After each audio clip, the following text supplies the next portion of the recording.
Hey guys, Josh here at MOMS Foxboro. Just got this brand new Tiger out of our service department. Added a couple accessories, wanted to go over and show you what we did.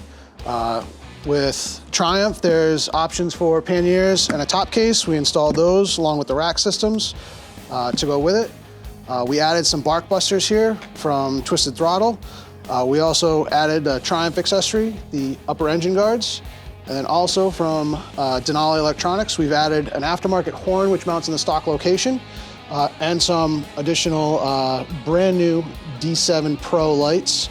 Kind of some neat features we've added. So when the bike comes on, you get all your lights. These D7 Pros will function not only as a daytime running light, but will function as your blinker setup, whether you're going to the left or to the right. You will get a high beam function. You will also get a safety function where when you hit your horn, you'll get a nice little flash there.